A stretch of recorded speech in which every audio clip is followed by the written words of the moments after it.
Vous trouvez qu'il y a trop ou beaucoup de feignants ou de jaloux dans la société française? Moi, je dirais pas ça comme ça, si vous voulez. Il y a des gens qui, moi, je pense mieux que pas tous les employer gens. ces mots-là, c'est ça que vous voulez dire. En fait, si vous voulez, ce que je vois, c'est qu'il y a beaucoup de gens qui recherchent du travail, ça c'est très bien, et puis et qu'il faut aider à accompagner parce qu'ils sont vraiment en chômage de longue durée, etc.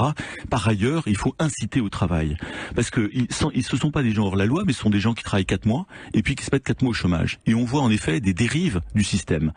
Et là, il faut donc mettre un système d'évaluation, de contrôle pour mieux inciter, notamment nos jeunes et certains jeunes chômeurs, pour ne pas profiter d'un système où il y a des profiteurs, donc. Mais c'est pas, c'est de l'optimisation, je dirais. Il faut donc changer la loi et évaluer, mesurer mieux, je dirais, ce type de comportement.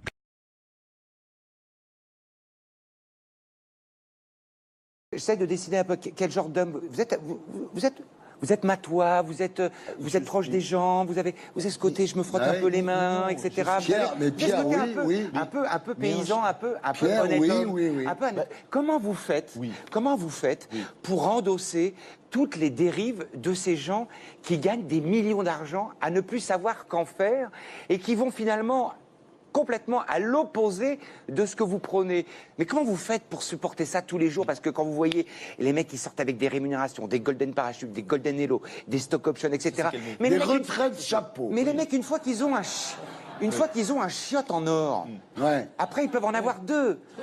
Au bout de 10, qu'est-ce que ça t'apporte? Comment vous faites pour gérer ces contradictions majeures? Si vous voulez, voilà. Moi, je vais vous dire. D'abord, attendez, Pierre. Oui. Vous êtes catholique? Oui. Bon. Vous savez bien les principes du catholicisme. C'est qu'on doit partager. Oui. On doit aimer son prochain.